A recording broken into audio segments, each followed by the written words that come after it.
Magandang hapon po, Professor Paloma.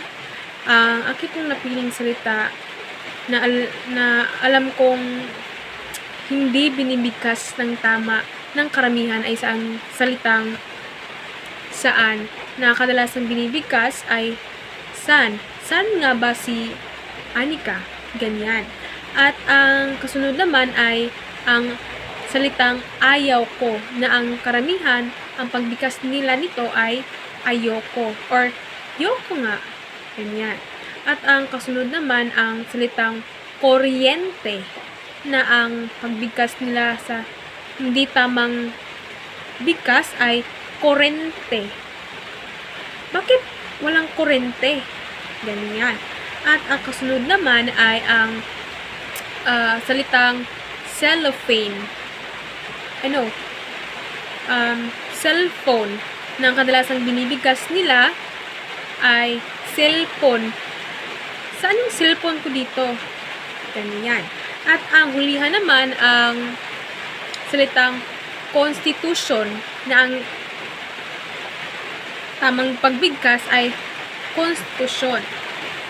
So, yun ang 5 napili kong salita na alam kong hindi nila binibigkas ng tama. At sa katanungang bakit mahalaga ang tamang pagbigkas sa epektibong komunikasyon, ang dahilan ko po dito ay ito ay nakakaapekto sa daloy ng pag-unawa sa pag-uusap. Kasi may mga salita kasing pareho ang pagbaybay, ngunit iba't iba ang kahulugan nito. Depende sa pagbigkas ng diin, ng tono ng salita. Tulad na lamang ng salitang pako, or ito ay it means na martilyo, while ang pako ay ito ay nangangahulugang pakpak ng isang ibon. So kapag nagkakamali ka ng pagbigkas nito, kapag ang iyong gustong ibig sabihin ay pako na martilyo at pagbigkas mo ay pako, nagiging mali ang iyong pagbigkas, ay nakakaapekto ito sa daloy ng pagkomunikasyon ng pag-uusap ng isang tao. Ang pagbigkas ng wasto ay nakakapagpigil ng kalituhan sa pag-uusap ng tao at maling pag-interpreta ng isang salita o pangungusap. Pagpapahayag ng gamit na ang diin, hinto at pagbigkas ng tama ay nakakapaghiwatig ng tamang emosyon.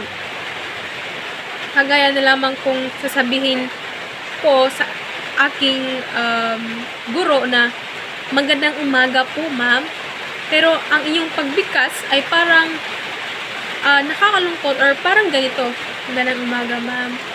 So, parang hindi kaaya-aya ang iyong pagbigkas at parang hindi nabubuhay ang tono na dapat ganito ang pagtono ng isang salita. So, napakahalaga ang pagbigkas ng tama ng isang salita para kawili-wili at nakakapag batid ka, nakakapag bigay ka ng tamang pagbigkas nito at maayos ang daloy ng pag-uusap ng isang tao.